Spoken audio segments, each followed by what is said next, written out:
Working? Does it work?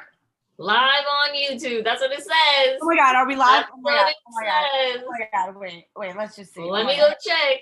Let's check. I don't believe it. I don't believe it. I don't believe it either. Working? Does it work? Live on YouTube. That's what it says. Oh my God. Are we live? Oh my God, wait, let's Let me go check. Let's check. Is that us? I don't believe it. Oh my God, lol. Okay, wait, hold on. Working? Does it work? Live on. Okay, Nicole, I think we're live on YouTube. Oh, we're live on YouTube. Okay. Hey, YouTube. We're so excited to be here. This is our first time doing it, but we thought this would be an appropriate time to do it because it is the Great Conjunction. And, you know, what does that mean? We're going to talk about it. But essentially, the Great Conjunction in the sign of Aquarius is all about, mental facility and technology and using new technologies and using our mind to connect in broader and bigger ways. And so we thought, you know what? We're going to try YouTube Live right now during this Great Conjunction on the winter solstice. So we don't even know if any of you have this link. I sent a link to our oh my God, Michelle says it's working. Yay! Oh, we are out here. Okay, well, so Michelle, you might be the only one here so far, but I know people will come. But I'm so excited to introduce you to my partner Nicole. Also does incredible readings, highly recommend. And if you have any questions or comments, throw them in the chat. We're also going to pull cards for you guys that are here because we're just so glad you're here. So thank you, and happy solstice and happy Great Conjunction. Great Conjunction. Let me send this link to a few people. Yes. Because I feel like there's a little bit of confusion about, Send it to me on DM on Instagram too, and then I'm going to send it out. Okay, perfect. Cool. Michelle, as we're getting going here, how is your energy today? What's going on for you? On a level of 1 to 10, how does it feel? 10 being really high, 1 being really low. Like vibration-wise. Okay, here we go. Hold on, Nicole. I'm sending this to you right now. Okay. You know, we're calling in the soul family. Look at that. Yes. Okay, cool. Yay, Marguerite. Okay. Oh my God, yay. Okay, and also, Marguerite, if you're in our Instagram, feel free to blast this link out because we just created it right now. We don't know what the fuck we're doing, but we are on YouTube Live and we're not afraid to show our work. Not at all. Share us any platform, please. We need some people in here. Yeah, dude. Okay, I'm pumped. Okay, so let me get this link sent to you. Okay, cool. Okay. So I just sent that to you. Okay, so as we wait for people to join, and then this is interesting. Okay, so I can see the chat. Oh my God, this is so fun. Oh my God, hey. Oh my God, I've been having crazy dreams too. How have your dreams been, Nicole? Yeah, so I get high pretty much every night before I go to bed. So then I don't dream a lot. But my thing is, I've been showing up in a lot of other people's dreams, very intense ones, and which I have been all year. Like this year, I've had more people in their life tell me I've been in their dreams than any other year of my life. So I feel like I'm just busy in everybody else's dreams, and I just get the messages that I need, and then I wake up and I'm like, all right, I'm here. That is so funny. Like, what an absolutely lackadaisical way to do dream work. Like, you don't even have to do anything. You're just showing up in people's dreams. That's so and then they tell me, and then we can figure it out. Yay! I had a crazy dream last night. Ready for this? I had a crazy dream last night about Lucia. You guys may know her as Talia Brava. She's also my friend Lucia from childhood, who's also a fabulous coach. But I had a dream that I was with her family on vacation at their family's Cape Cod home, and my family was there too. And there was all this judgment of I don't know which grandfather it was, but one of our grandfathers, we were judging them hardcore for the way that they managed the beach home. But actually I was trying to say this is so fabulous, let's just enjoy it. And I have to go into greater detail about it in writing, but it was really vivid and specific. And then I woke up and there was a message from Lucia hey, we may have a beach house to go to for nice. late winter, and I'm like, I dreamed about it last night. So that is the energy of this conjunction. I mean, when we talk about Aquarian energy, we're talking about mental energy, we're talking about the mind, and we're talking about connection, non-physical connection. I mean, it was funny, like right when Aquarius, Saturn went into Aquarius briefly earlier this year, and it was like right when we started social distancing, and Nicole and I were joking like, wow, has anything ever been more social distance than Saturn in Aquarius, right? And so then it moved back, and then it was kind of like, ooh, summer party, like everybody go out. And now all of a sudden Saturn is back in Aquarius, and we have this I mean, actually it's interesting that we have the vaccine coming out, all of a sudden. I think that's not a coincidence, and we can get more into that. But I do think if anybody here has their Saturn in Aquarius, your when you look at Saturn in the birth chart, what we're talking about is sort of like what your karmic duty is, right? So you're bound to working with this particular energy, and you're bound to it's like if Saturn in Aquarius equals non-physical connection, what the Saturn in Aquarius natally are here to do is help us facilitate non-physical connection. And so all of this happening around the time of the Saturn returns for the Saturns in Aquarius is fucking perfect. And Nicole, you have your moon and your Saturn conjunct in Aquarius. So how are you feeling today? Yeah. So I will talk on the social distancing topic, right? Because I grew up with Saturn in Aquarius. So when the pandemic hit, which was when Saturn went into Aquarius for the first time this year, and now that it's back in Aquarius, it's not going to go back to Capricorn, so it's here to stay. So in between that time, it did break the paradigm. It broke that paradigm for everybody, and everybody had to find that stillness. But for me, this is a stillness that I've always had to find. I've always been isolated, whether it be because of just my circumstance in my family, or because people didn't understand really where I was coming from, and I didn't get gifted or granted the understanding of like these deeper spiritual and astrological meanings until later, because I was supposed to be distant. So that's the key. Saturn in Aquarius, it is about socializing, but it's about socializing in a way higher form than we've ever socialized before.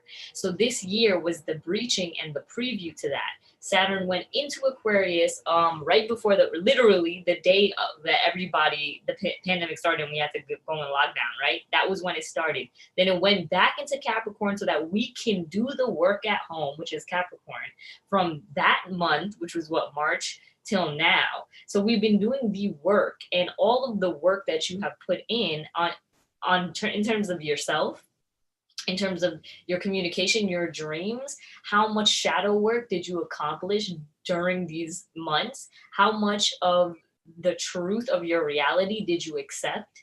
And how much did you let go of outcomes and visions for the future? Because that's what the work was for the last few months in Capricorn, breaking down the structure around us and giving us this brand new start. So then now here we are with Saturn and Jupiter in Aquarius, which is so beautiful because Jupiter is there assisting that journey. If it was just Saturn in Aquarius, it would still feel like all of these boundaries are too hard to break, and it would feel slower.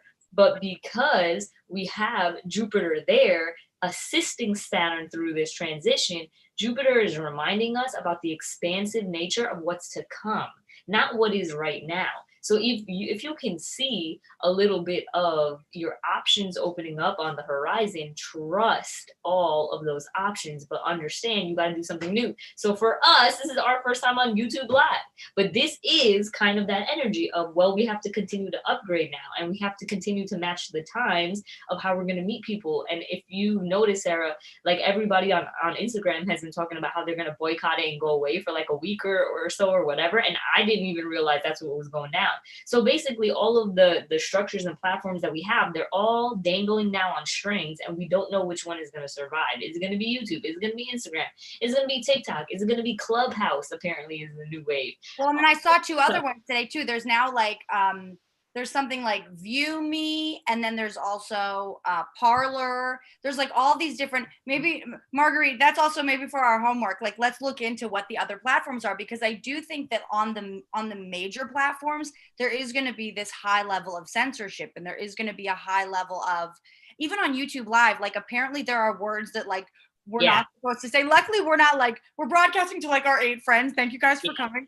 But it's also like, you know, as we amass a giant following through our mental faculties, you know, we may start to get censored because we do say things that are a little bit out of the box. I mean, low key, last week on the Moonual, Nicole told us that the mountains were trees. Blasphemy. Like, what? How can we say these kind of things, you know, in the public sphere and have them be received, right? Let alone anything political or anything sort of rebellious.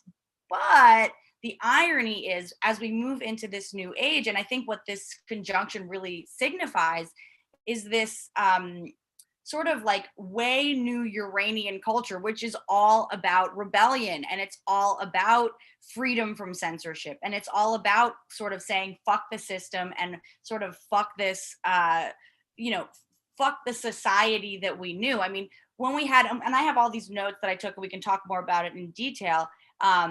But it's a really interesting sort of moment, because it's like, you know, Pluto is going to still be in Capricorn through 2024, I believe. And so there is going to still be this like stronghold. So while the society and while the Capricorn structures are transforming with Pluto, and they're going to continue to die and be reborn, Pluto is still there. So while as a culture we're like, fuck censorship, fuck the rules, fuck the system is a little bit like, we've been saying it all week, but it's a little bit like, you know, it's still in hospice, and it's like, I'm not dying, we're gonna go to the strip club when I get out of here, and you're like, okay, Papa, but really it actually is the end of Papa's life. So it is the end of the life of society as we knew it, and it is the end of the culture as we have grown up completely, and it's going to take time to shift, but this really is a new rebellious beginning, and I'm really fucking excited about it, because, you know, Nicole is a moon Saturn Aquarius at like 0 2 degrees.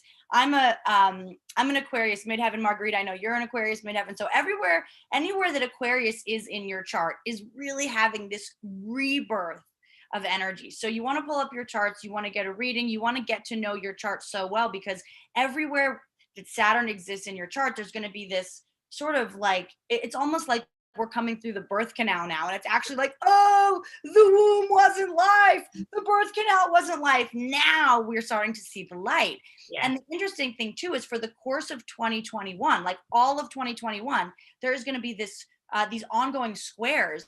So Uranus right now is in Taurus, and it's been in Taurus, but it's exactly square Aquarius. So there's going to be this. So Saturn and Jupiter now are meeting at 0 degrees Aquarius, but then all year there's going to be this square. And what does Taurus represent?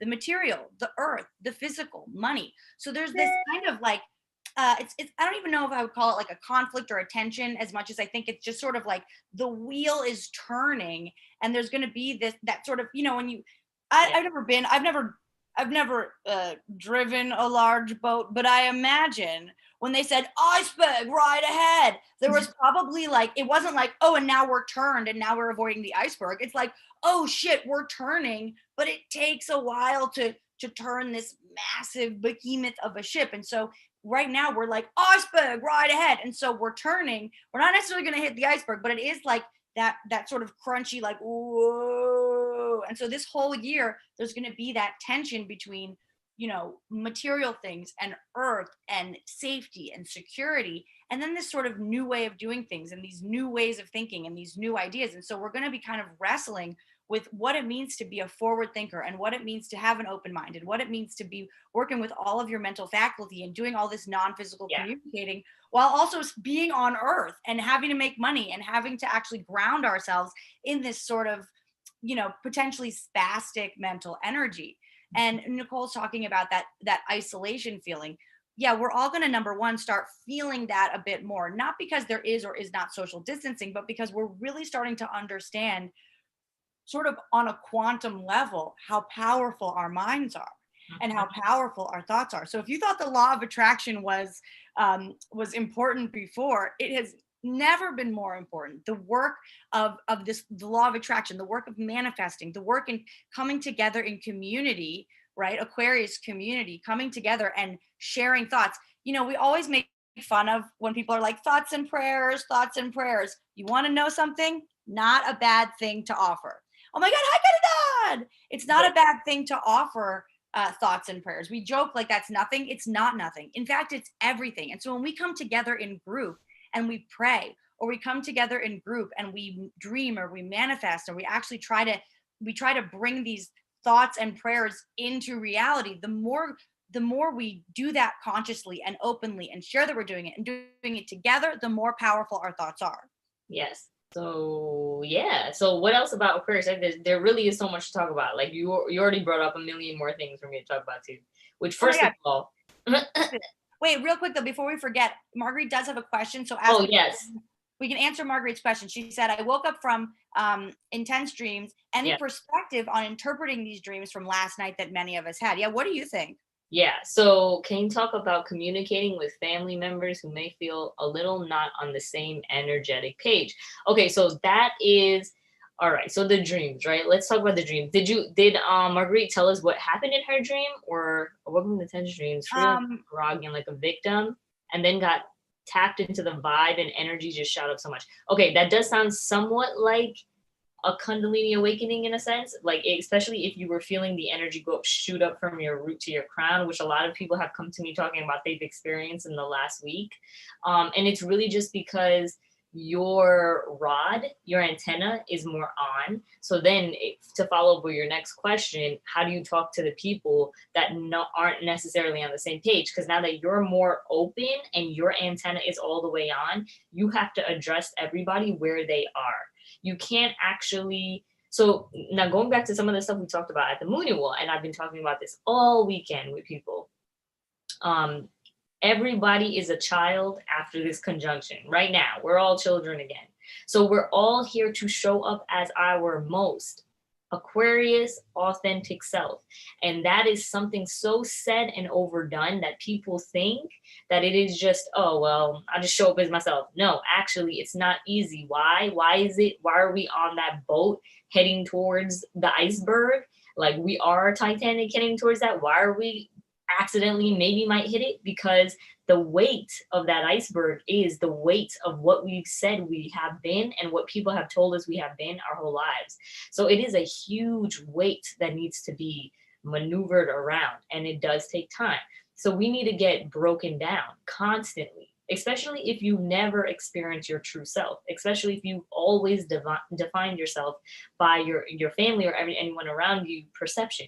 So now what we're being asked to do is stand up on our platform, share our truth, but we're not shoving our truth down anyone's face, right? So now, because that's the dark side to this Aquarius energy and this Aquarius age, there is a dark side. And the dark side is this, because there's a quote that came to me earlier. And Ralph Smart on YouTube said it actually. And he said, don't attack what you hate, promote what you love. So we're going to see a lot of this. We're going to see a lot of people attacking things out of hate. And then we're going to see a lot of people promoting things out of love.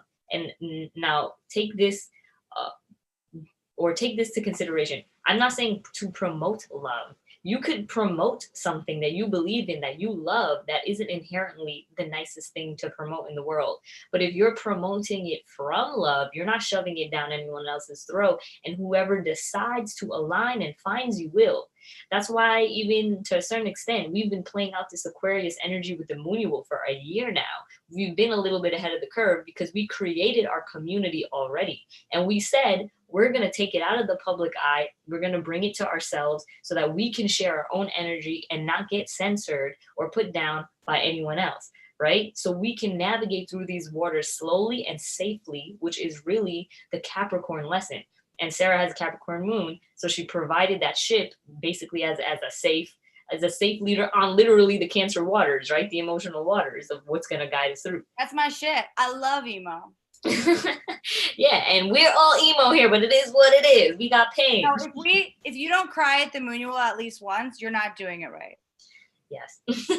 So now stepping back into ourselves and addressing other people. So yes, don't attack what you hate, because you're going to be wasting energy. And anyone out there attacking things or sharing their quote unquote opinions as facts on topics, that instead of doing that, they could have just shown you what their day looks like, shown you what their ritual is, what their routine is, what their thoughts are. Pay attention to the people who know themselves, to the people who believe they know themselves. Those are really two like different distinctions. Right now, we have a lot of people who have these beliefs, and anyone with really strong beliefs are about to get all of those knocked down in order to rebuild again. So yeah, everyone is a child, and if we can address everybody from that place, we're going to save each other a lot of pain, because we're all like at the playground right now. We're all at the playground deciding like who wants to play manhunt, who wants to sit on the side, who wants to go down the slide and be fucking dangerous and put water down it like an idiot, and then who's not going to follow that kid, because it just depends on who we are. It really depends on who we are, and if you're hiding any of that, expect over these next 6 months, expect over this next year, as long as Pluto is in Capricorn, expect yourself to still feel the destruction. If you're a little bit of ahead of the destruction energy in your life, then you're collaborating with others. You are consciously bringing yourself to new spaces and new places and experimenting with openness, because openness is the only thing that's really going to carry us through this time. Like being open, keeping your heart open, keeping your mind open, keeping your gut open for literally any type of twist and turn, because you can change your job in the next year. You can create a career. I'm not going to stop letting that one go, because this next 20-30 years is about us creating the new workforce, and that's what a lot of our generation are partnering with other people from other generations at the same time to do this and to create this new ideal of how we treat our family and how we treat our lives right now. And this has come up a lot too, and I'll just mention this and then we can go back and forth. For a lot of women, I noticed that a lot of people, we are taking the advice from, let's say, our moms, right, and our dads, and the advice that they're giving us, it's not that it's wrong. It's completely intentional to keep us safe, right? In their opinion. But the world has already shifted so much now that we actually can't allow even our parents and our family to define us, even in the tiniest ways. So whenever you encounter someone in your families, a friend, a whoever, and they say something about you and you know that it's not true, like for example, I'm a magi, I believe in astrology, I'm a healer. And if someone in my life tries to tell me that I don't know what I'm talking about when it comes to healing, if I don't know what I'm talking about when it comes to the planet and the stars, instead of me trying to give them the whole lesson or proving or any of that, all I have to do is correct them and say, no, that's not true. Like all I have to do is correct them and say, but that is who I am, right? Like that is who I am. This is how I experience life. This is what I believe. This is what I know. And that's all. It's not an argument. It's not a fight. Don't get caught up within that energy, because it's very easy to kind of slip down that Aquarius mad genius, the conspiracy theorist who's like, well, if you don't believe my conspiracy, you're an idiot. And, is trying to give everybody tinfoil hats. Like, it's okay if you believe in aliens and the person next to you doesn't. It's okay. Just respectfully find your place. And yes. Well, to your point, Nicole, I think it's also an important thing to remember to have forgiveness for those people who tell you that you're crazy or who tell you that you're wrong. I mean, if you think about the origins of, back in, and we'll get into the astrology of it more, but, back in the day, around birth, oh, Jesus times, the magi, the three wise men were the magi. And at the time, the magi, the magicians, were the most powerful people in the land, right? But then as we started to create this culture and we started to create this sort of culture of governance, and we started to create these organized religions, and we started to lean into Christianity more, we actually, the government, the powers that be, were afraid of the magi, because they were these sort of limitless thinkers and these limitless creators and these people that were able to use the law of attraction or to predict psychic things. So the government, the other powers that be, shamed the magi and put them down and made them seem like they were crazy, or that they were on drugs, or that they were sort of, not to be trusted. That was all a power play. But it's actually what our society moving, for the past 2,000 years, we've been living in this culture that actually has been taught, like everybody that is in your life that now is saying astrology is stupid, or you don't know about healing, or you don't know about magic, or you don't know about the law of attraction. all of those people aren't even like closed-minded idiots or parental assholes. They actually were taught to be afraid. And even if they're not registering it as fear or registering it as fear culture or registering it as a power play from the government and from these sort of organized structures of society, that's what it is. And so we can't actually, we don't want to like, we don't want to keep our vibration low to think that we're in these fights with people, or to think that we're in these, that we're having these issues with people who are non-believers, who think that we're full of shit, or who think that we're, you know, crazy or conspiracy theorists or whatever. What they actually are doing is what, to what Nicole was saying, they think that they're protecting us, and they think that they're keeping us safe, and they think that the structures that have been are the structures that will be, and therefore they are right. If the structures that have been are the structures that will be, which they're not, but if they were, they would be right to tell us to slow our roll, because actually we appear to be the dangerous ones. We appear to be the crazy ones.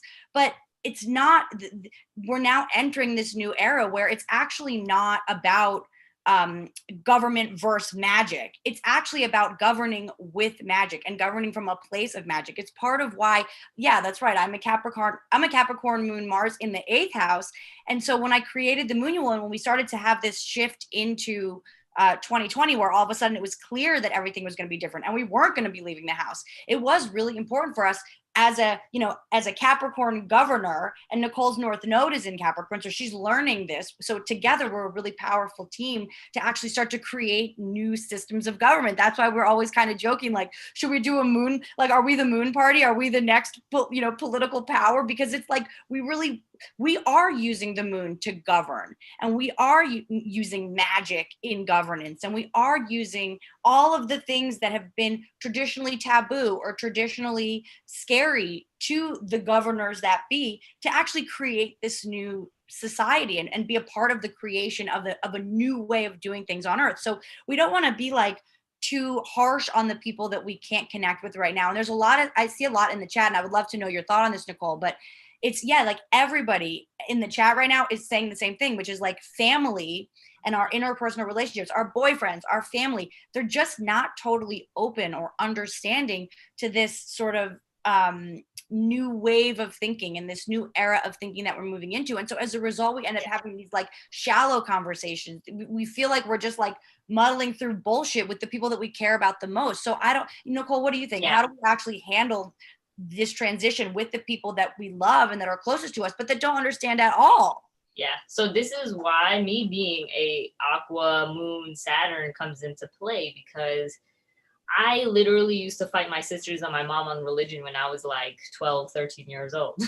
And I used to sit there and be like, no, I'm agnostic now because none of you guys can tell me what the Muslim religion even means. And you can't even tell me this. And I used to literally assert myself for years, and my whole family literally would talk behind my back and be like, what does she know? What does she know about love? What does she know about anything? And they literally don't know what I do right now for my business. Like, they can't conceptualize it. They can't define it. They have no idea what I do.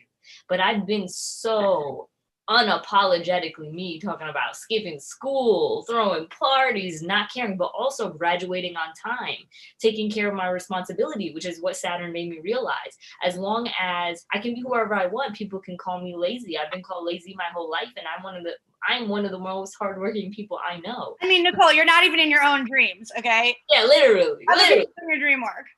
So it's like absolutely crazy to have my own family, the people closest to me, finally come around. They have all moved away and they're in Florida. There is real separation between me and my mom. But beautiful story, right? It took me up until now to finally feel seen by my mom the other day when this Saturn return really started for me, which was like last week. I took acid and I did a whole bunch of things. And then I talked to my mom. And when I talked to my mom, because this year was a big year for me of coming out even more of who I always knew I was, which is a polyamorous like lover of people and places and things. And I don't really want to define myself in that quote unquote monogamous role anymore, right? Which is a huge Age of Aquarius statement. Now, and I've never been shameful. Saturn on my moon in Aquarius have always made me unapologetic about and not shameful. And I have a Sagittarius rising, so I don't care how my family feels. I almost rather laugh at it. And sometimes that's our biggest strength too, which is just laughing.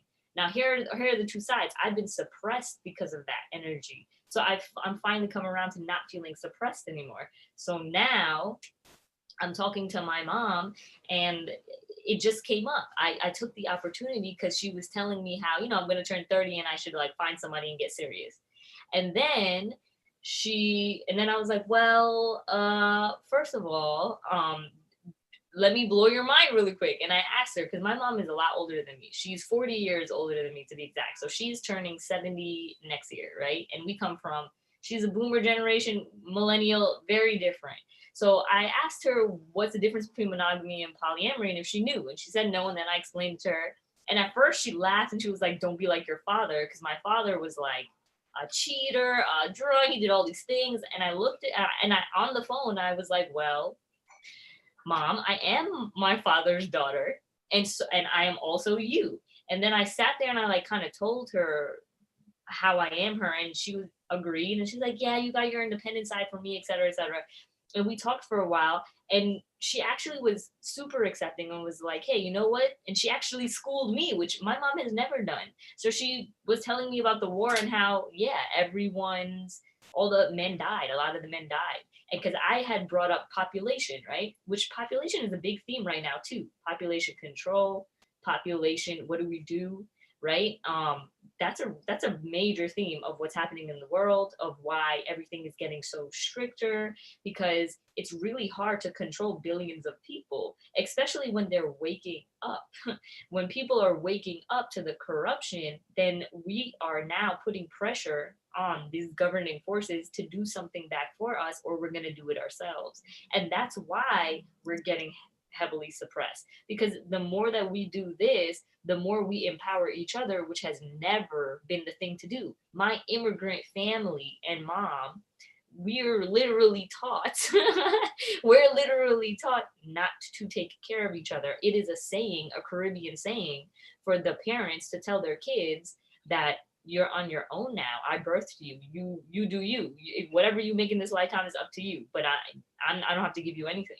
So when my mom left, it was such a big deal, and I had to deal with my abandonment. So to have this moment with her where she schooled me and told me, yeah, you know what? People have been doing this forever. And at the end of the day, I'm different, and you're right. You are like me, and we are like each other. And if this is what you want to do, then I'm fine with that. I'm okay. And I finally felt seen. Finally. But it was only because I decided, instead of fighting her, which I've done before, instead of trying to teach her, which I've tried to do before all throughout high school, tried to teach her how she should be a grandma to our nieces and nephews, and how she had an opportunity to show them that emotional love that she didn't show the rest of us. I tried, and it hurt me and it hurt her too. Now I realize, finally, with all of these lessons, that I don't have to try. Our presence really is doing enough. But once you're finally in your full presence, you can just be who you want to be, and you wait for those opportunities. Instead of trying to push your narrative on people, you just wait for the questions to come up. And then when they come up and you present yourself, then you see all these shifts, these real shifts. This is a shift I've been waiting for 29 years of my life. So I can't stress like how big that is for me as that Saturn Aquarius moon who's been separated from my family, still separated. They're still struggling to understand me, but I don't expect them to understand me anymore. I just expect them to be there as my support if I have to fall, because I realize I have so much other support and so much other people that I need to go and meet halfway in order to feel like I am accepted. But I have found that, and once you find that and you start to build with those people, then you can't really go wrong. Then your family just has to assimilate. So what's going to happen with the Pluto in Capricorn over the next few years? Remember, opposite of Capricorn is Cancer, and Cancer energy is family energy. So that's why the pressure is still there. So if you are shifting, know that your shift is naturally destroying everybody else's life, truthfully. But the truth about that is, through that destruction, their true selves will then emerge too. So expect it. And if somebody chooses to stay in the 3D, you kind of have to let them be. It's not your place to drag somebody on your journey. Everybody's journey right now is separate, but we can constantly check in to see where we're all at as a collective, which is the Aquarius thing, and which is why social distancing is Saturn in Aquarius. And remember, the more that you do it, Jupiter is going to support you and give you gifts. Jupiter is there to give you the gifts, especially all of next year, because then after next year, Jupiter is out of Aquarius already and into Pisces, which is a whole nother ballgame for 2022. So Marguerite brought up a really good question in the chat, which is basically, and Marguerite, tell me if I'm going to paraphrase, but if I'm off, correct me, which is like, how do we let go of these like 3D structures that we've come to know, that we know that love, like let's say we're talking about, and now this is not Marguerite's question, but just in general, we're talking about a boyfriend, or we're talking about family that we're connected to, or a job that we're connected to, that we know isn't quite it. Or there's like a missing piece where we want to communicate our truth, but we either know that they won't understand, or and so we don't want to necessarily let it go, because there is love there for us, whether it's love through money, or love through support, or sex, or partnership, or family, whatever. So when we have something in the 3D that we love, but that we are not in love with, let's just say, or that isn't quite where we're at now, there is this sort of, the idea with manifesting is like, you let go of the things that don't serve you so that you can create this new future. But the question that Marguerite had is so right, which is like, how do you let go of something that you have that is good for something that would be better, but that doesn't exist yet, that you don't even know what you're even asking for, right? So it's like, we're trying to enter this new world, but the people that are connected to us are not necessarily on the same page. Do we cut and run? Do we continue to facilitate higher level conversations? Do we lie? I mean, there's a part of me that says not the right answer, but there's a part of me that wants to be like, let everybody think whatever they want, and you just keep doing you, and like the people that are meant to be there will fall away, or meant to be there will stay and grow with you. The people that are meant to fall away will fall away. But we don't want to lie in the age of Aquarius, because it's sort of, Nicole posted the other day, it's so true that like, when the more that we lie, it creates glitches in the system, and so then we have to deal with them moving forward. But it's like, what Marguerite just said is perfect. How do we respect what's really here? And move on into this new world, into this new future, without cutting everything off? Or is it that we have to just go it alone? I mean, what do you think about that? So that's also been presented in quite a few relationships in my life. And I will say this, because this is how I'm addressing it. I can see where I'm at, and I can see where, and probably for most of you here too, because everyone here is already on that higher vibration or wave of understanding the spiritual world, right? So when you can see yourself higher, don't think that that's pride. Know that what you're seeing is true. You have a higher and a more open awareness. You can see further. So that has to be addressed. But then we have to get really, really real with ourselves and our boundaries. And instead of cutting people off when we know we want to keep this person because we have the connection, because even if we cut them off, the relationship, the energy still lives on. So what do we do with those people? Because sometimes it is the closest people to us. Sometimes some people are being shown to us now as a preview for the future. Well, we have to create the bridge. How you create the bridge is up to you. And I'll give you some examples of things that I will do, want to do, etc. And when you create that bridge, you don't, like I said, drag that person on that bridge. You create the bridge, you put up the boundary, and you be so honest about what you want to see happen and where you want to go, and then you go walk that bridge, and then you let them follow you. And if they don't follow you today, that's cool. And if they don't follow you tomorrow, that's cool too. And if they take 5 years to get there, that's also amazing. It doesn't matter. You're creating the bridge because you have the awareness, but it does take sacrifice. It takes sacrifice, right? Cutting down the trees to get the wood to build the bridge, right? In terms of, for example, if I am in a relationship, a sexual relationship with somebody, right? And I know that this person isn't completely on my page spiritually, what do I do? Now, if I come, and even though a lot of us don't want to be vulnerable, right? And I push myself to say, this is on my timeline and my agenda for things that I want to see happen for myself. I expect a spiritual partnership. I expect somebody to meet me halfway. I expect somebody to be receptive and caring and whatever, right?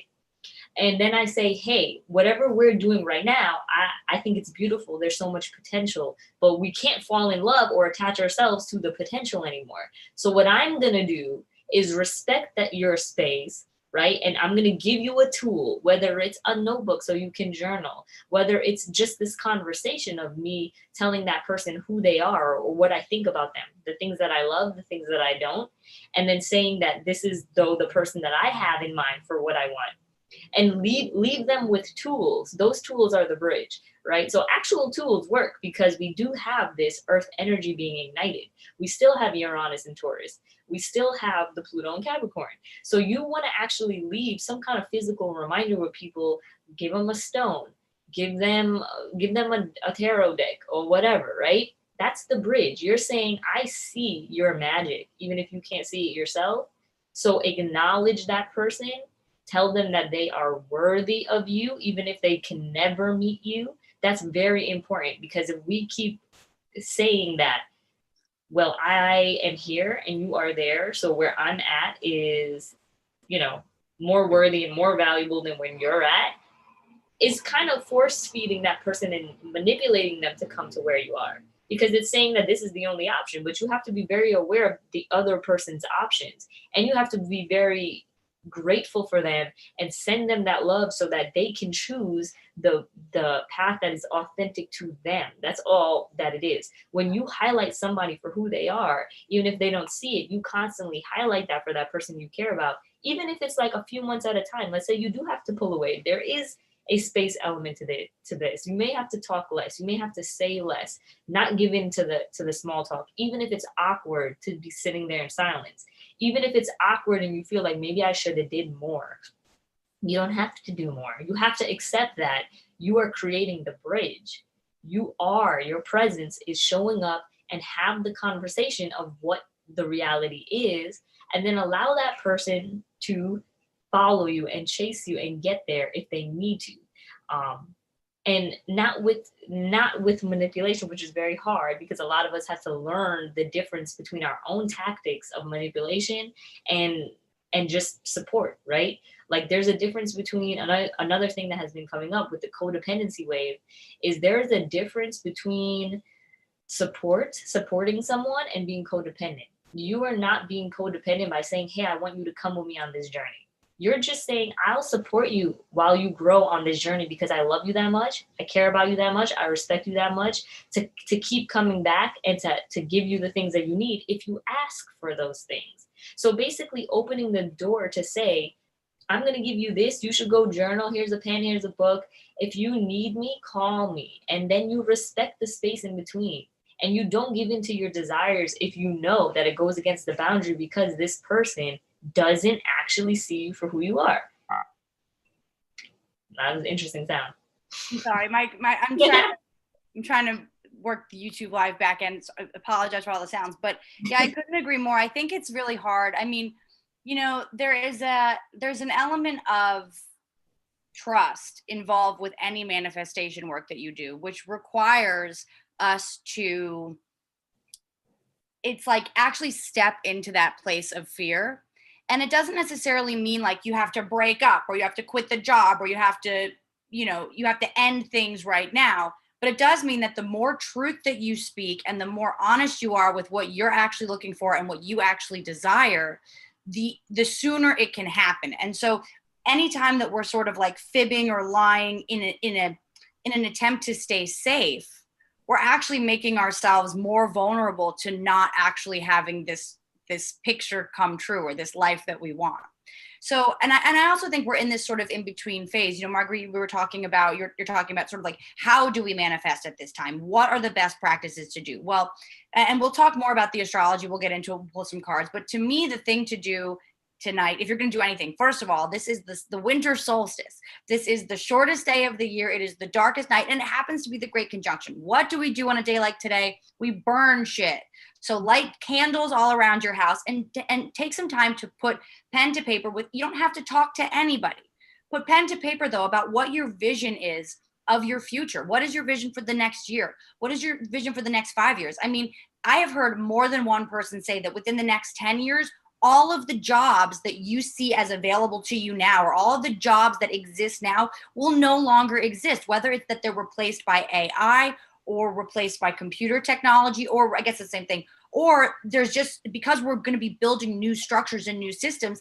I mean, even when I graduated from, social media manager wasn't a job when I graduated from college. Social media didn't exist. I was there, and I was in Boston getting dumped with the BU girl in the Facebook movie at the time of the inception of Facebook. That was a totally new thing then. Now the parents are using Facebook to run hate groups. I mean, so these things take on lives of their own, and we're at the beginning of a whole new system, and a whole new system of governments, and a whole new era.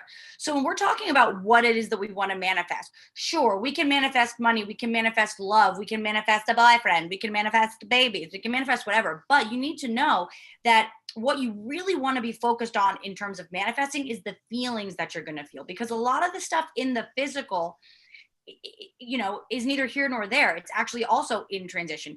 A lot of what we see in the physical now is the bridge. Nicole is saying create the bridge. This is the bridge. Welcome to the bridge. We're on it, right? And so when you do your work, first of all, you want to journal out all of the things that you want to let go of. You want to journal out all of the feelings that right now you're being haunted by, that don't necessarily serve you or that don't necessarily feel good. You want to journal out your money problems. You want to journal out your love problems. You want to journal out your career problems, but not necessarily with, and then I will be a movie star with a gorgeous Latin,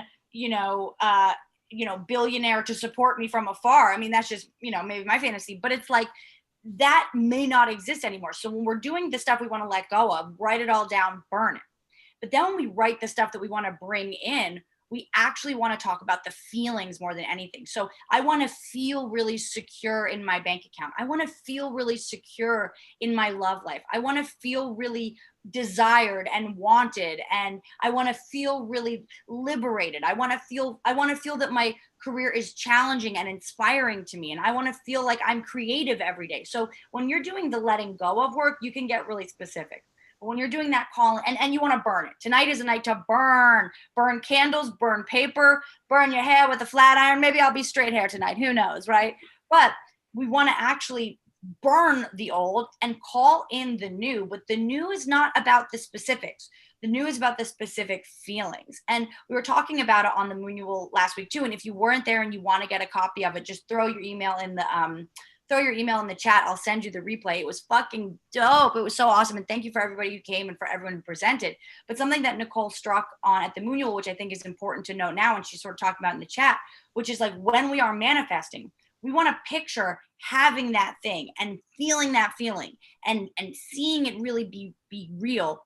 And we want to picture the exact opposite. So we want to make sure that when we're manifesting, even though we're clearly calling in specific feelings or specific scenarios or specific jobs or money or whatever that make us feel a certain way, relationships, we also want to imagine that the exact opposite happens and we don't get those things. And the exact opposite is actually not where you are now. Where you are now is this funny midpoint. So if you can picture yourself having that dream, and you can also picture yourself not having that dream and losing that dream, but you can still be at peace with the essential nature of yourself, well, now you're fucking manifesting. And that's actually how it's done. I talk about this a lot because I have all this trauma around money. And so I don't even want to say I have issues around money or whatever. I have trauma around money. So a lot of times when I do my money manifestation work, I've done business coaching. I've worked with so many people to try to break through my blocks around, actually, it's not about making money. It's about having money, right? For me, I rely on miracles when it comes to money, because if I try to do that like linear mindset management work and then raise my rates and do all the things that I should do if I was someone who really wanted to bust through this block, I actually in some ways, and not that I don't do it, I try, but I'd be kind of like stuck in my trauma, because we're kind of talking about these stories of the past that have really kept us fucked up. Also, Mark, when you're talking about babies, having babies or marriage or feeling desired, all of that stuff is based on old programming. So when I do my money manifestation work, oftentimes I not only relying on miracles and assuming that miracles are going to happen, but I'm also sitting with the feeling of not having what I need. And what if a miracle doesn't happen and I can't pay the rent, or I can't pay my healthcare, or I can't pay my car, or I can't get a manicure? I have to also be okay with myself in that place. That's actually when the miracle occurs. It's not that you have to wait until the darkest hour for the miracle to happen, but it is like you have to be kind of you have to be in the place of that darkest hour. Know that a miracle is possible. Know that there's a manifestation on the other side, but also be okay with it not being there. That's how we do it. So we're talking about relationships or jobs or whatever that we know we should leave, but we're not sure how or when or why. We have to actually either do it or get into the headspace where we have done it and really be with that void and be with that aloneness and be with that not knowing. Because the truth is, which everybody hates, I hate it too, but the truth is, it's actually better to be in that void place. It's better to be in that dark unknown than it is to be operating in the bullshit. The bullshit is actually way more distracting than anything. And so when we're talking about the age of Aquarius, now in the age of Capricorn, we might have been, or not, I guess it was the age of Pisces. And in fact, this is just the dawning, like the song, this is the dawning of the age of Aquarius. We're still moving through the age of Pisces, but we've been in this Capricorn, the last, I think it was 8, I wrote it down, but the last, what is it? I think it was 8 conjunctions of Saturn and Jupiter were all in earth signs. There was one in the early 80s. Some of you have it in Libra, where it started this new kind of this push into this Aquarian age. But for the most part, the last 8 major conjunctions were in earth. So our parents and up until this point, we could get away with bullshit in the physical because number one, the world catered to bullshit in the physical. So our mental capacity, or our mental, our ability to imagine a future or to call in things with our minds, were not as serious as what we had in the physical. So it may not actually have been as distracting to have a boyfriend that was wrong for you or a job that was wrong for you.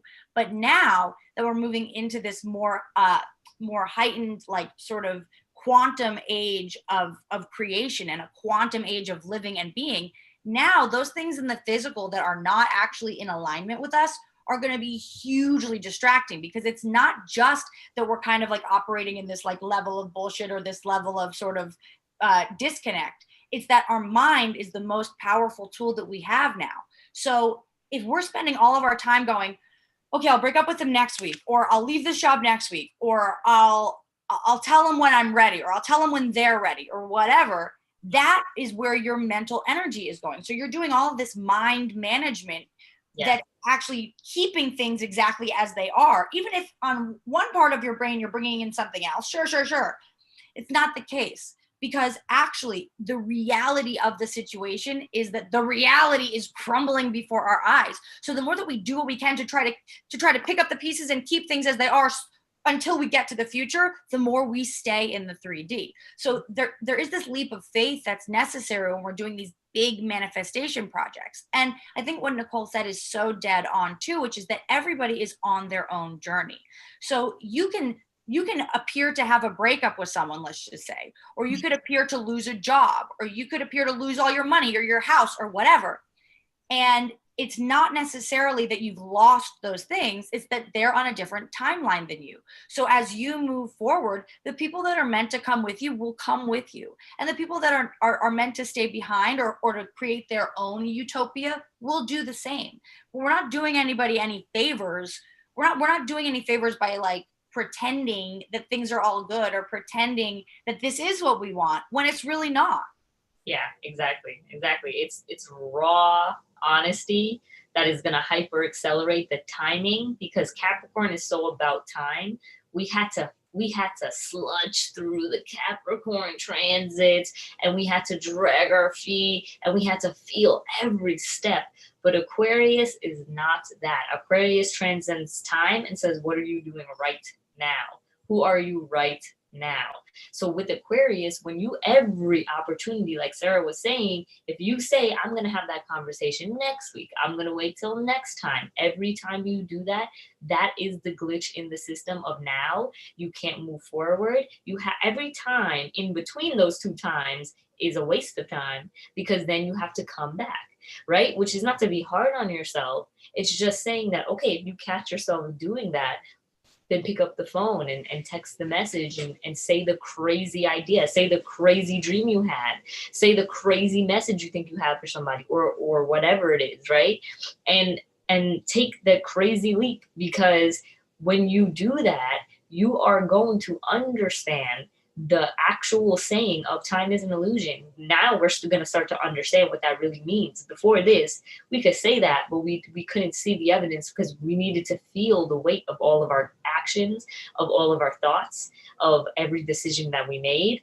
But now we get to hyper accelerate things for real. So you can't, in this new turn of the world, be so strict on yourself when it comes to when is this going to happen.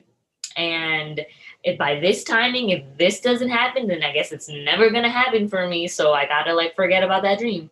It's like, at this point, remember who you are. Remember the things that you want are never, you're never going to not want them.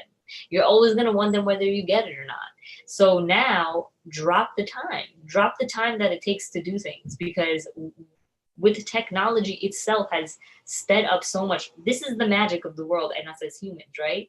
We had to have an abacus to understand math, and a sundial to track the time. Now we have our phone, and I can just show you the time in 2.5 seconds flat. I didn't even touch anything, and the screen just came on. So we've been cutting down the time that it takes for us to live our lives. As humans, we make that a goal, to cut down the time, to play with time. So now, Age of Aquarius is finally being able to play with time, actually play.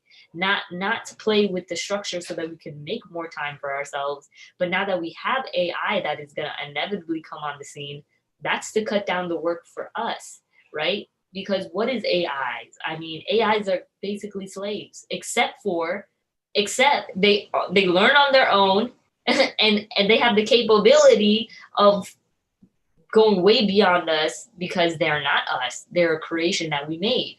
So of course, there's the potential dangers there, and we don't need to get into that yet, because inevitably we're going to be talking about AI and technology from now for the rest of our lives. It's going to be a heavier topic every year as every year hits.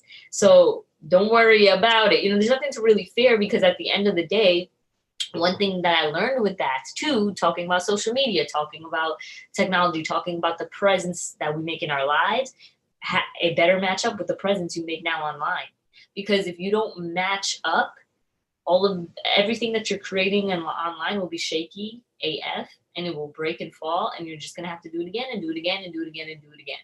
So everything that we make, even if it takes time, it just has to be real, and we have to just put ourselves into it. So then, yes, all of a sudden the business takes off, and all of a sudden the websites come together, and everything then is just launched. And it doesn't matter the goal that you have in mind. That's just there to keep you going. That's just the carrot on the stick to show you that there's hope. That's what Aquarius is. Let me give you a little bit of the vision so that you have hope, so that during these times when the dark energy, right, or the fear mongers, which are out there, which is what is trying to censor us, which, surprisingly, as far as you go, the more you get censored. Because if you have something that's going to liberate someone from fear, yeah, you are the magi. You are the one that's going to get hunted. You're the one that's going to get attacked, and you're the one that's going to get pushed down. Because in reality, people don't want that. People are scared of freedom, right? They're scared of sovereignty. They're scared of being responsible for themselves. And now we are so responsible for ourselves. And that's why the pressure should automatically lift around the people around you, because you're actually not responsible for them anymore. When we went through the North Node in Cancer, we were more responsible for our family. We are responsible for our tribe right now. But that's the only thing. And the reason why is because when you pick up the slack of someone in your tribe, when you're going through it, they pick up the slack for you. So it's going to keep us going in the right direction. But when we constantly give ourselves to people that we thought just based off of definition we were supposed to support and care for, we're not going to get anything in return. And we're going to see that so much more now than we've ever seen it in our lives. And yeah, don't create any more glitches or matrix mess ups in your system. And if you are afraid, because I know that's like easier said than done, right? Like it's so easy to be like, okay, from here on out, I'm going to be super honest. I'm breaking up with the guy. I'm leaving my job. I'm doing whatever. If you are like, yeah, I will next week or whatever, part of where you can begin is if you just do it in writing. I mean, our minds are actually so powerful right now that even if you are trying to like avoid those hard conversations or avoid taking big steps into actually being the creatrix or being the creator of your future, if you're not quite, I'm a Cancer Capricorn, okay? I'm a Cancer Sun, I'm a Capricorn Moon Mars. I hate change and I don't want to be alone. I don't want to live in this abyss. I like my traditions and I like the things that I like and I like the people that I like, even if they're not quite perfect for me or whatever. So the thing that you can do is you can actually just start to communicate with them on the quantum level. You can use astral travel to have those conversations. You can actually go into, you can just Google it. We'll put out some more this year and we'll put out some more soon, but you can just Google on YouTube, which we're on right now. Thank you, YouTube. I have no idea how to monetize this platform yet, but we will. But it's like, really like you can just Google, astral travel or telepathic meditation or telepathic communication. I have some from past Moonuals I can also clip and put online. But really, it's like if you're too afraid to have those conversations for real right now, you can start having them in the fifth dimension. You can go into your mind palace, as Sherlock Holmes says, and you can actually call in the image of that person and just talk to them. You can say, hey, I really love you, but here's what I'm looking for moving forward. And even if in the 3D, you're pretending like you didn't just have that conversation, they'll start to feel it and you'll start to feel it. And you may, it's like whenever like you're about to, like if you're like about to break up with someone, but they don't know, if you actually start doing it in your mind and you start going over it over and over, something's going to happen in the physical to actually facilitate that conversation. So even if you're too afraid to actually have that conversation, or you just can't quite get yourself to do it, you do it mentally, you do it in the non-physical, and then you don't trip when the 3D gives you some kind of a manifestation. So then, like if you're trying to call in a breakup or something, let's just say, or you're trying to call in a job, you hate your job, or you're trying to call in a new job or whatever. Then when you are up for your 1-year review and your bosses are about to fire you, instead of going out of habit, no, I'm going to do such a better job. I am detail oriented. This year was just chaotic and traumatic for me, or whatever bullshit that you would spew. Or when you're calling in a breakup and you find out that the person that you want to break up with has a side piece anyway that you didn't know about, that wasn't on the table. Instead of being so fucking pissed about it, you go, they're ready for this too. Or, I'm going to use this as an opportunity to then step out, versus now getting into that ego fight, which is like, you're a fucking asshole. And then you save the relationship and then you're like, but why?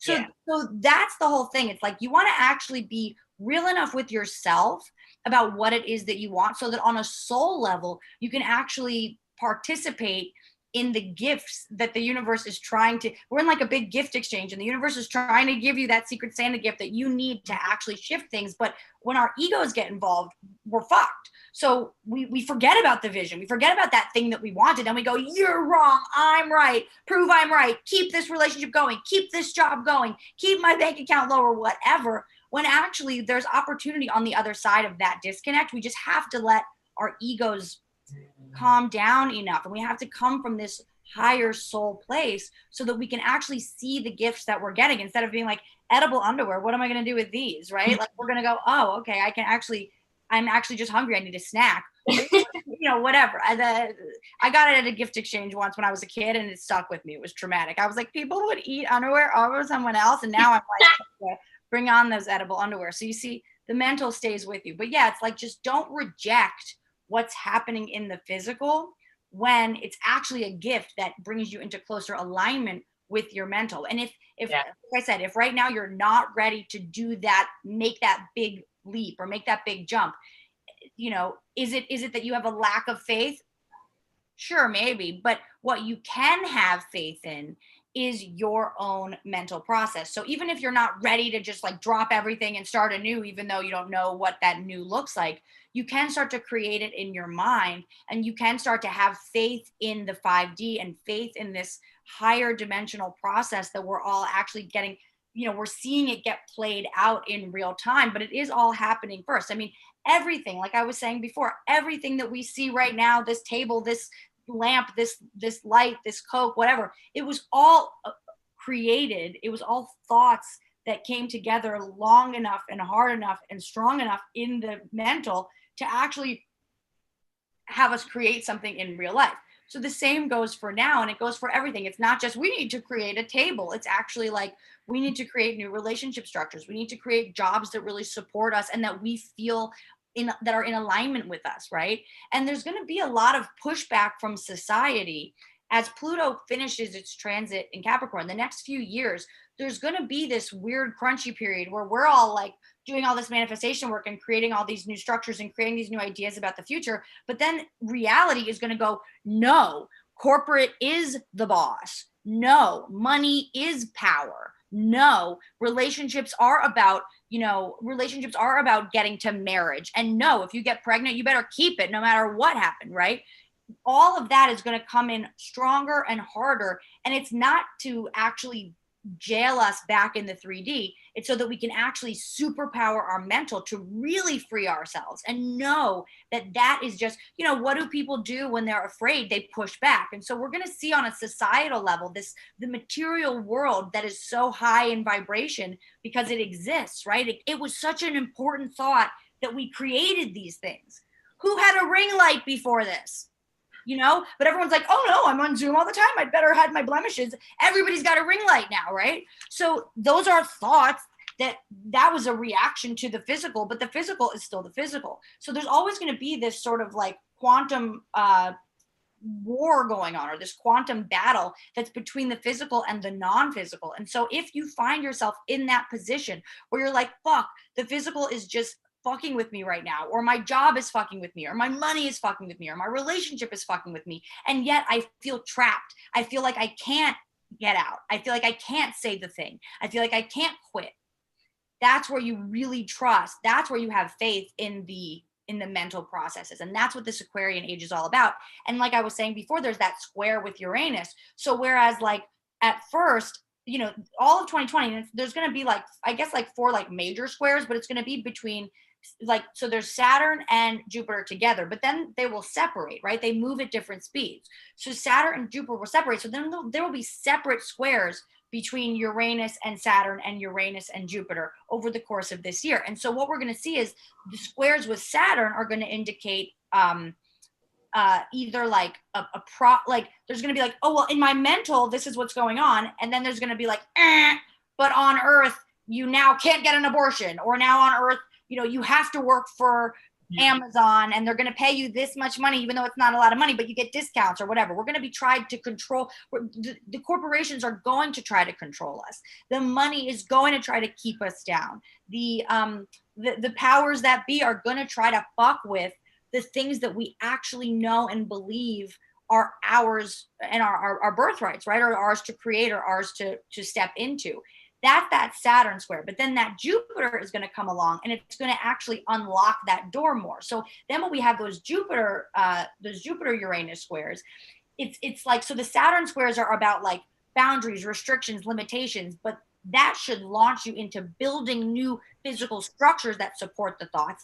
Then when that Jupiter comes around, it's going to expand upon whatever is. So if you stay locked in this like Earth cage, or if you stay locked in this 3D cage, Jupiter is going to come through and there's going to be a square, and then you're going to feel it even more. But if you're doing this mental work, and if you're doing this rebuilding of structure, and you're doing a rethinking of what you actually think the world should look like, even if it feels challenging all year, when Jupiter comes along, it's going to be like, actually, here's a reward, here's a cash out, here's a new client, here's a new boyfriend, here's a new whatever, here's a new job.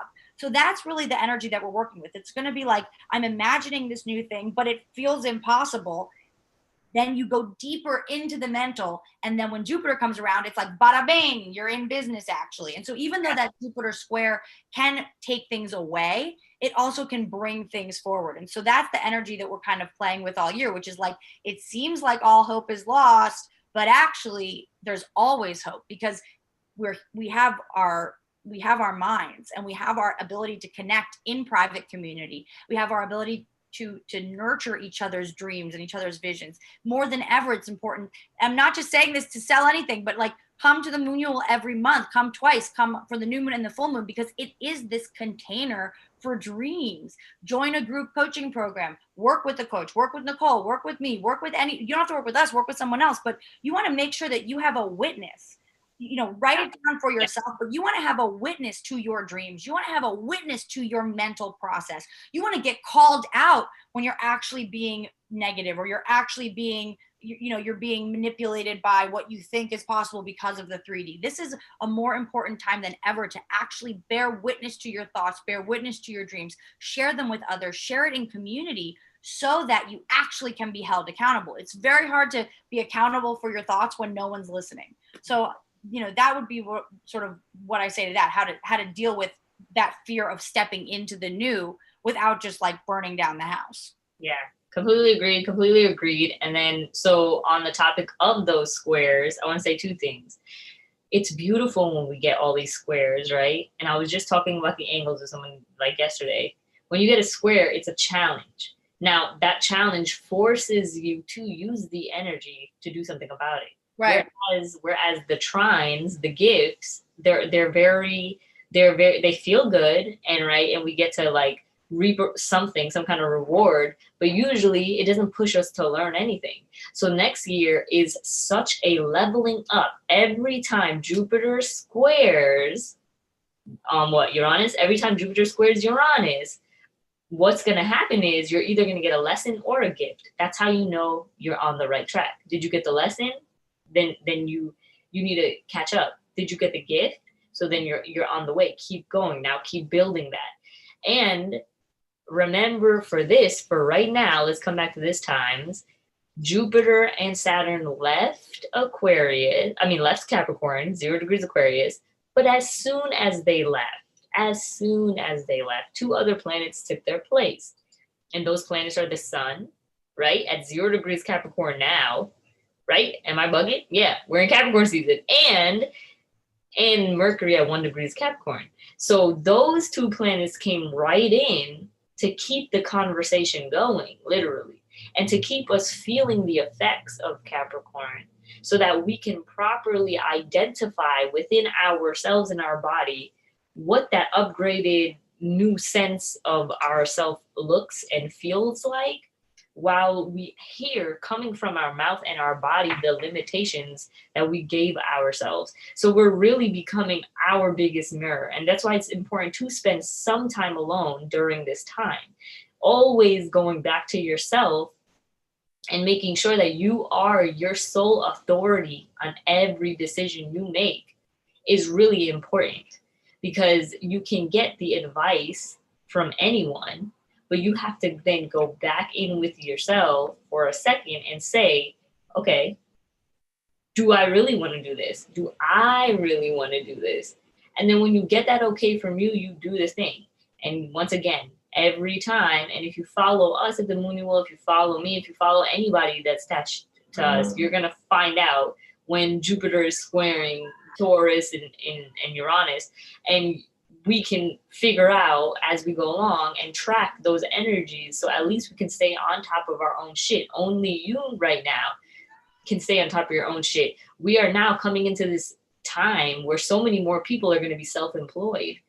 So if you're self-employed, you're your boss, and you have to wake yourself up, and you have to put the post online, and you have to have the meetings that you need to have, and you need to reach out and be extroverted. Then you need to go back indoors and be introverted, and you have to learn that delicate balance within yourself.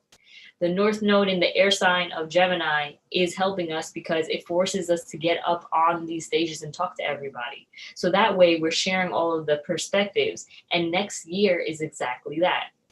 It's the opening to the energy, and it's going to be the most opportunity that has come your way in a very long time, even if you've been experiencing a lot of opportunity this year or the last few years.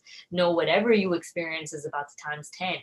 So it's about to times 10 again next year. So pay attention to all of the opportunities and really be definitive in the moment of how you feel about it, whether it's a yes or a no. And even if you have to come back and re-edit yourself, that's going to be the theme too. It's a lot of re-editing. It's a lot of saying things, starting to build the bridge with people by showing them who they are, and then coming back to edit what we said, coming back to edit our actions and edit our feelings. So yeah, it's a lot happening, but I hope you guys are, taking it all in and preparing yourselves. And to anyone who's gonna leave us soon, thank you for coming. Yeah, I mean, I think that what Nicole said is so right, that part of what Aquarius energy represents like genius insights, like fast insight, like, whoa, like had this thought, psychic insight, everything's different now. And what Taurus is all about, and Uranus is in Taurus. So there's this sort of like, Aquarius is ruled by Uranus. Uranus is in Taurus. There are these squares all year. So exactly what Nicole is saying is right, that it's like, you're going to have these genius insights. You're going to like see the future. You're going to take a leap. You're going to jump into that. And then you might have to edit, right? Like our genius insights, our dream work, all of these things aren't necessarily like always literal or always like a full picture painted. So you do want to sort of sense, we do need to live, like we talk about, like living fearlessly. We want to live fearlessly in that way. We want to share our truth, even if it's gonna change in 2 weeks, or even if we say it, we share it, and then we're like, oh fuck, that's not what I mean. But it actually requires that sort of, I mean, if any of you have been in long-term relationships, you know that one of the hardest parts of a long-term relationship is as you get to know the person, not only does the sort of honeymoon phase end, and so that the energy of the thing that you created or the thing that you're in kind of levels out or shifts, but then as you get to know each other, your perception of each other changes, or your perception of the relationship or what you want from relationships changes. It doesn't mean when you realize that you don't have what you want, or this person isn't making you happy anymore, isn't like so exciting anymore, that you bail. But it takes, relationships are work, and they take this like constant refining and working out, and like sort of going back and having those hard conversations and being vulnerable and being sensitive and hearing each other, right? The same goes for anything that you create, anything that you are in a creative partnership with or a creative relationship with, whether it's friends or colleagues or coworkers, or just that idea of that thing that you want to create. No matter what it is, the minute that you commit to some kind of a creative process, or that you follow that vision, it doesn't mean it's like in or out. It means, okay, now we're in.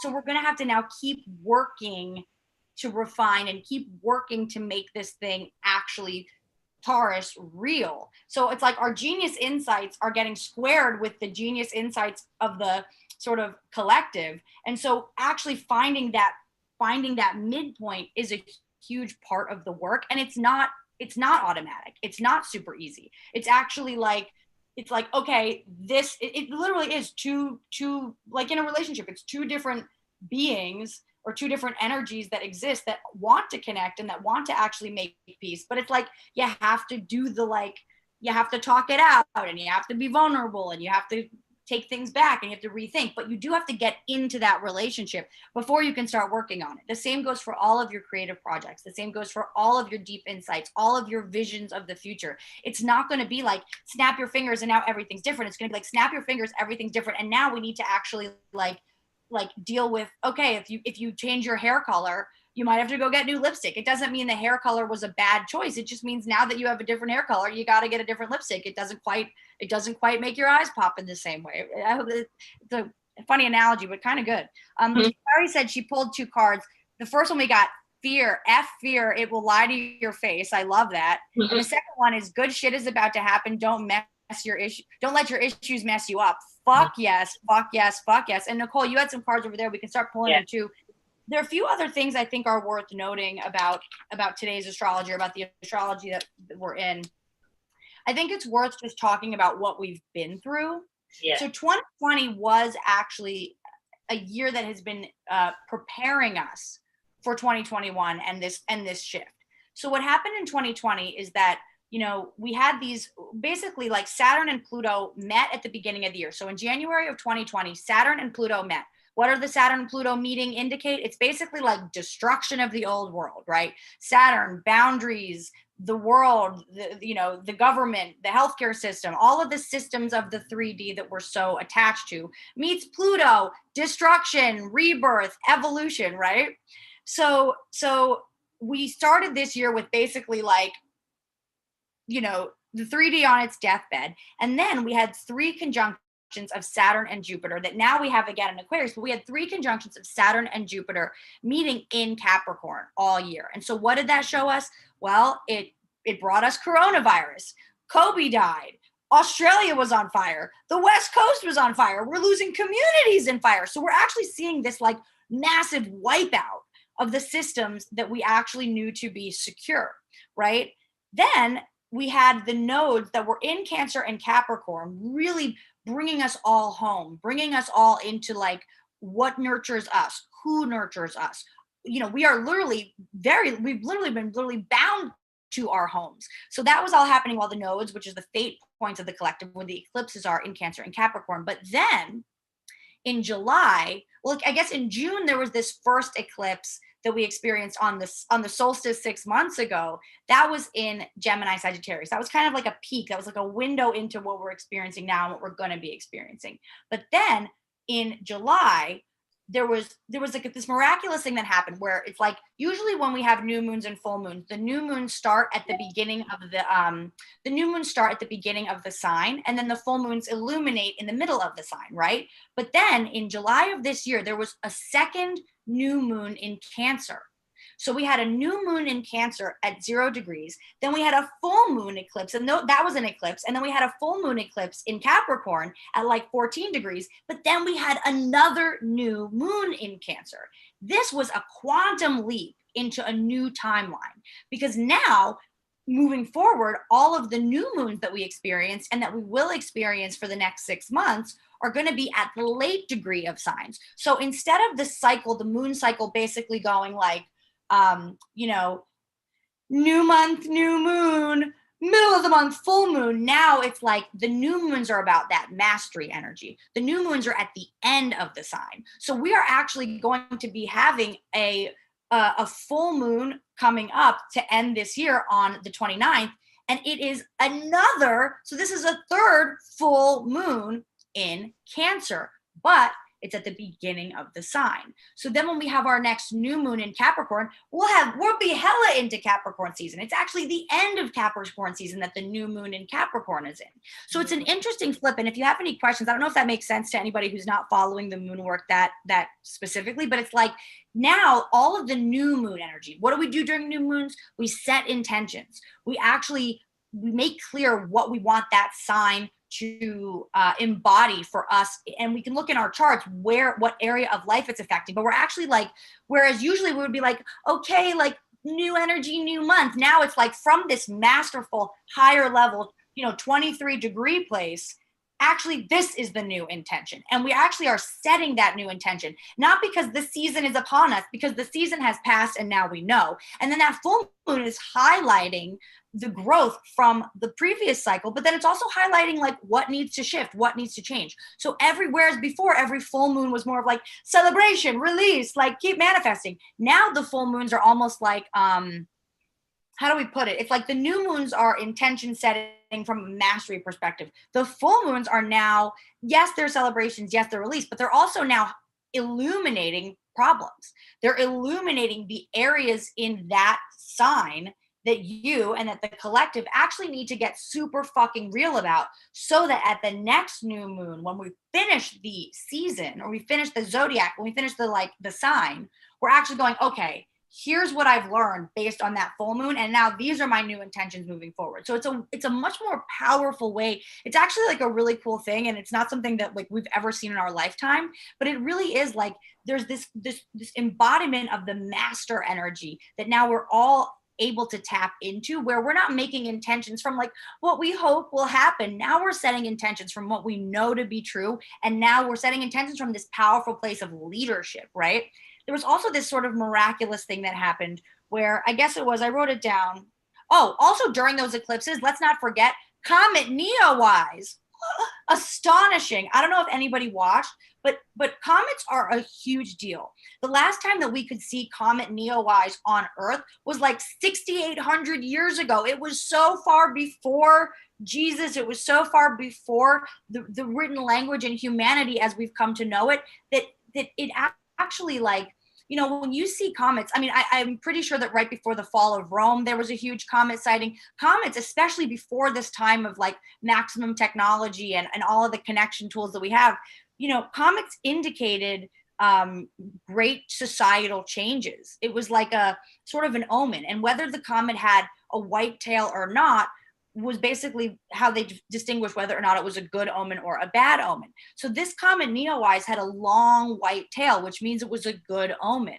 Now, it's not necessarily going to be pretty as we like deconstruct and then reconstruct society, but it does mean that a new era has arrived, and we're actually here to usher it in a way that requires us to sink back into that deep faith that like even if it seems fucking crazy, we're here on this planet in outer space, and that life has been present here for millennia, and that we're a part of these way larger cycles. And so even if in the moment, look, dinosaurs didn't think it was going to be like this either, okay? So there's a whole future on the horizon that we are only starting to imagine. But that comet was a sign. That comet was a sign that was like, yes, you are part of this ancient collective, and you are having ancient remembering, and you're having ancient knowing that is actually meant to guide you and lead you into this new future. Then in June, Mars went into Aries. Now, usually when Mars stays in a sign, it's like 6 weeks. It's cute.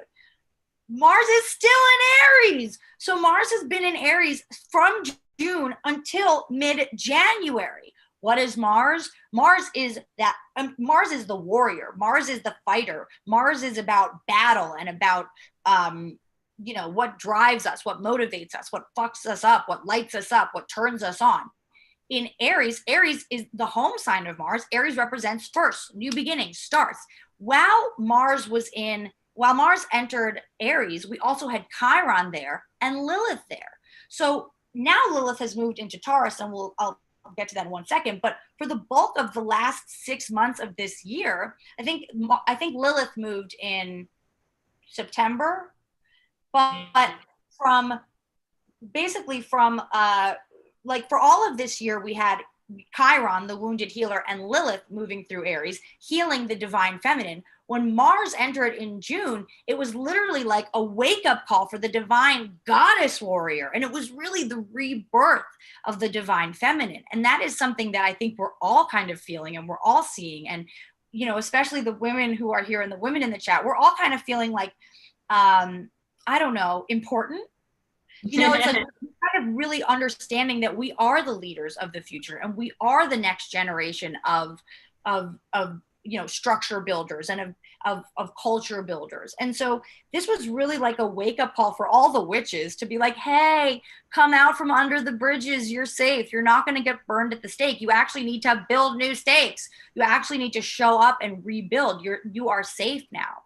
Then Lilith moved into Taurus with Uranus. So now all of this action that's happening with Aquarius is going to be squaring not only Uranus, but it's going to be squaring Lilith and Uranus. So we basically have like the dark divine feminine goddess with Uranus in the, oh yes, good prayers to you.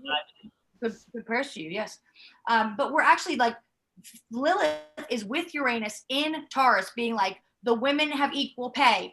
The women have equal power. The women are the power, squaring all of this Aquarian energy, going, how are we going to do it in the future? What is the future going to bring? How do we make sure there's equality? How do we make sure that the women are safe? How do we make sure the children are safe? How do we make sure that there actually is gender equality and this sort of higher love for everyone, not just for the men, not just for the patriarchy, not just for the Christians, not just for the people who traditionally have been in power, right? And I think that the last thing that's sort of worth noting, did I have anything else that I thought was, the last thing I wanted to note, and then Nicole, I would love to hear your thoughts and also see what the cards say. But the last thing that's worth noting is that this is, so tonight, right after sunset, if you go outside, if it's not too, if it's not, oh, thanks, thank you. But if it's not too cloudy, you should be able to see this conjunction, okay? This is going to look like the brightest star you have ever seen. And if you trace it back astrologically, what this actually is the Star of Bethlehem. So when we're talking about the Magi, when we're talking about the three wise men that actually followed the Star of Bethlehem and found baby Jesus, whether you believe in Jesus or not isn't the point. It actually is mythological folklore that has shaped our globe, right? So whatever the true story is, it doesn't matter. There is a story about three wise men following this bright ass star that was unexplainable, and they actually found the birth of the Messiah or the Savior or whatever he was to the community then. So when we're talking about like rebirth energy, this is the rebirth of it's not like the rebirth of Jesus, but it is the rebirth of Christ consciousness, which is all about infinite love and higher love and collective love. I'm not even, obviously not a Christian, but think Jesus had a lot of good things to say. The man would be devastated with Christianity now because he actually gave a huge shit about people and equality and love and actually coming from this higher, more loving humanitarian perspective, right? So here we are again. If you go outside tonight, you will see the Star of Bethlehem. At the last Moonual, we talked about it, but this last eclipse, it was a total solar eclipse.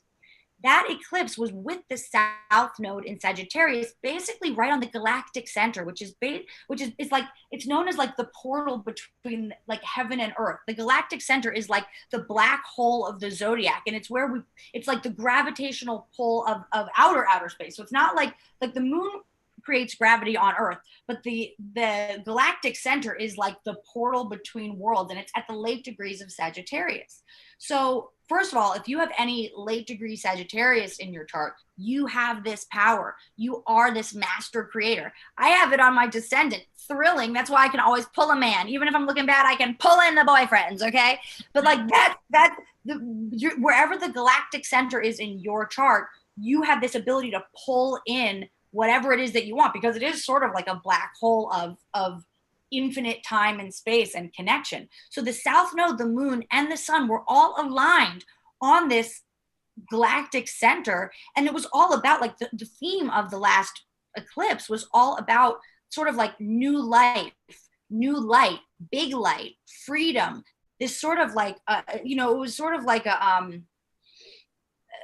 like a rebirth of the masculine energy, right? So Sagittarius is masculine, the sun is masculine, the moon and the sun together with the south node.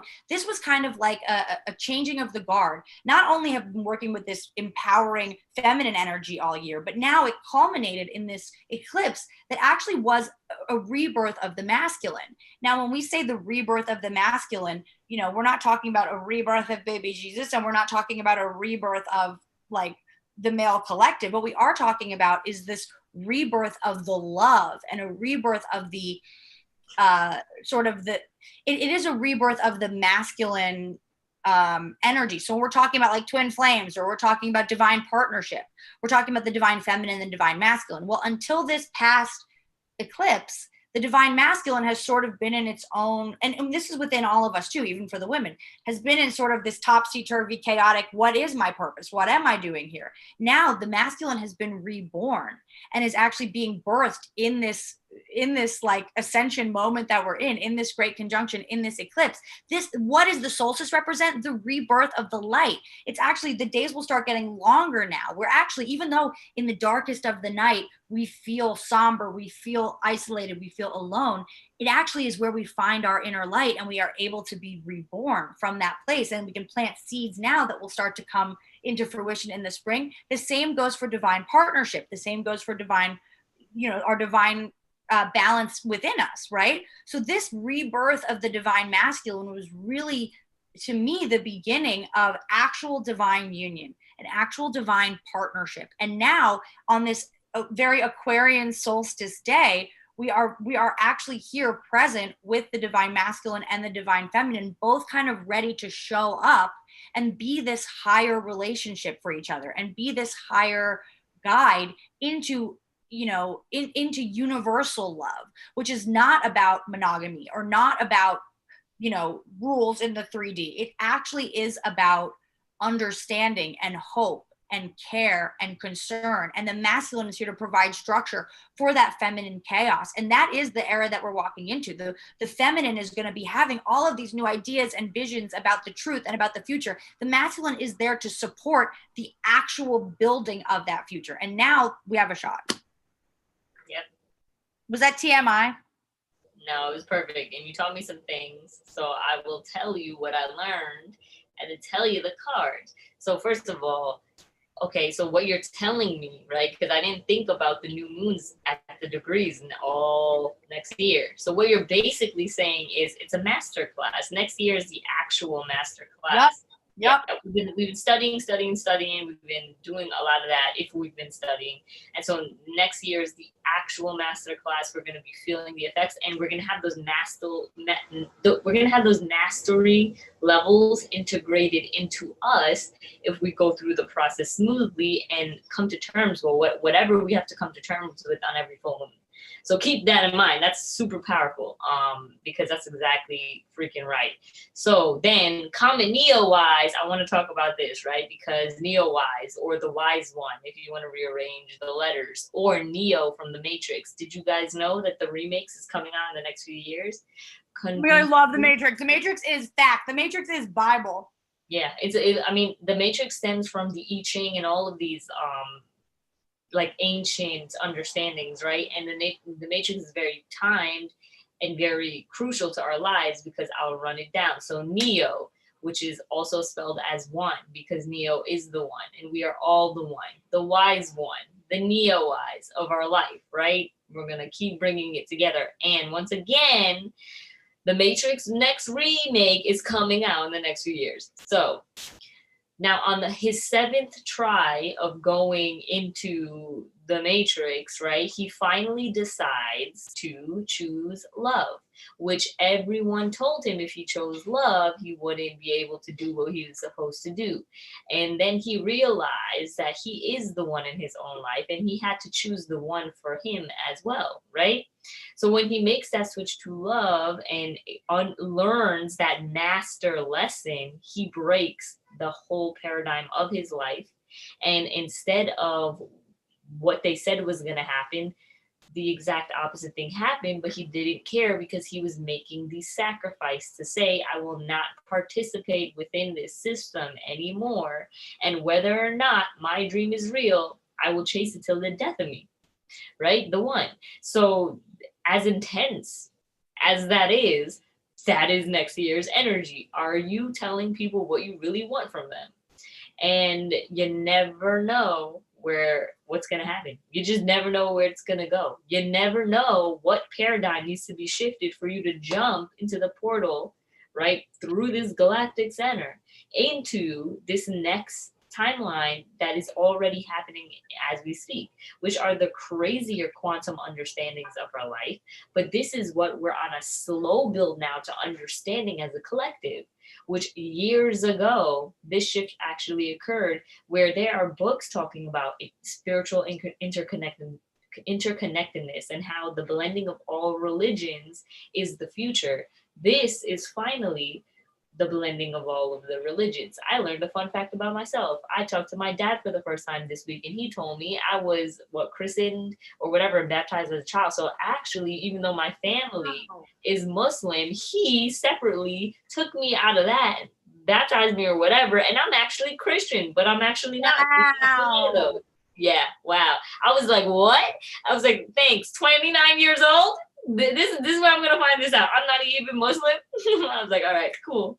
But well, it also goes to show how inconsequential, like whether you're Christian or Muslim, it like doesn't make a fucking difference, actually. Exactly. That's the whole point, that it's like all the fucking same. And to your point, not to give myself too much props here, but like when I originally got into astrology and I got into the moon cycle and realized that the moon cycle work was my work, part of it was because it seemed like the only rational group governance system.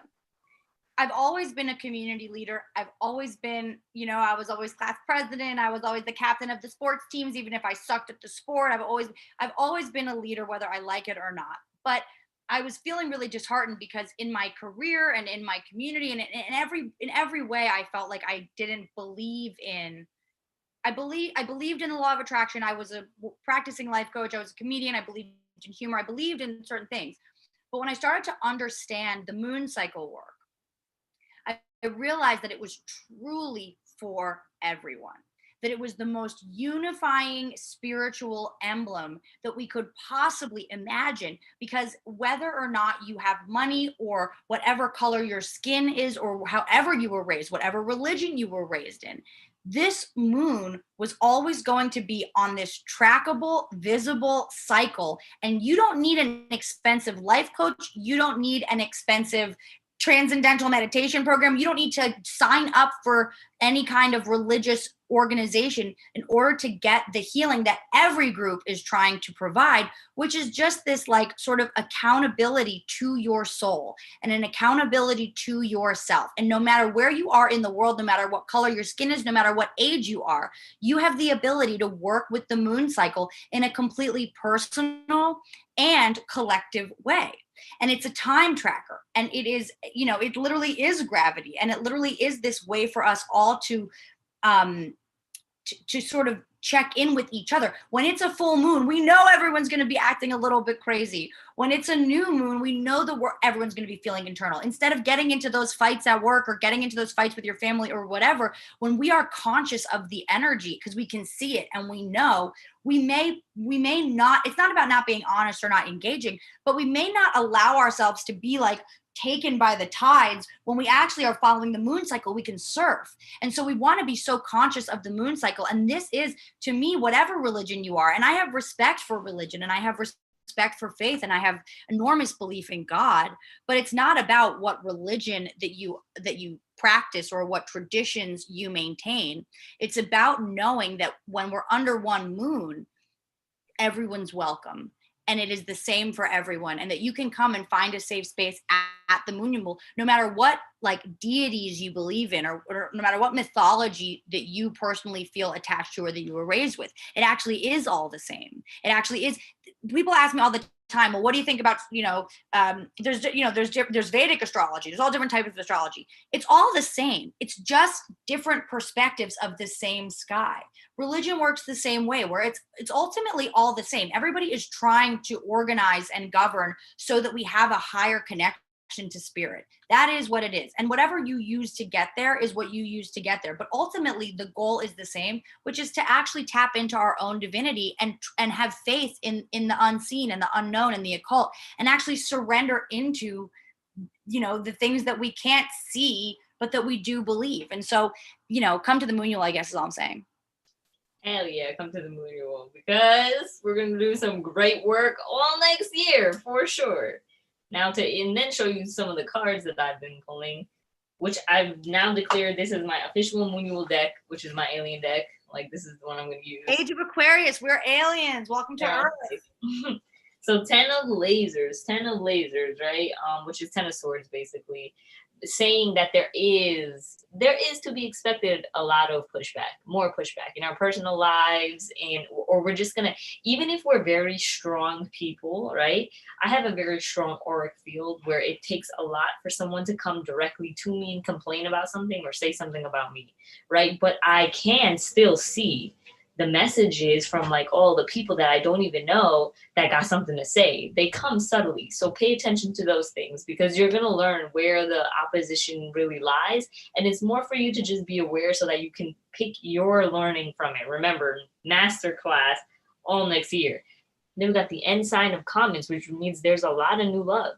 I want to really say this because there's a lot of new love, even if it comes from old existing partnerships and it never felt like this before.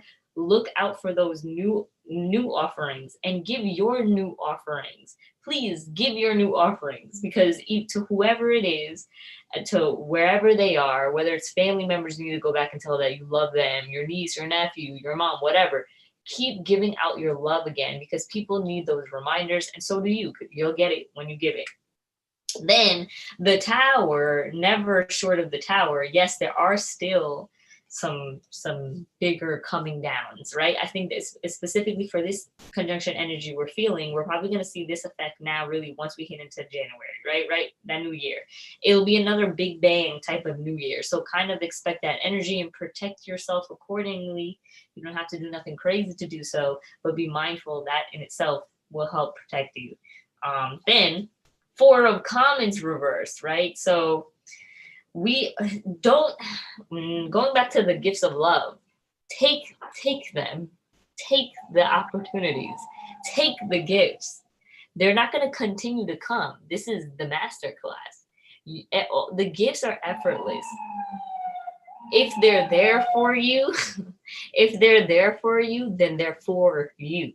So you don't need to question it. And you don't need to think that by taking all of these gifts, you're taking too much. If you're being offered, then receive.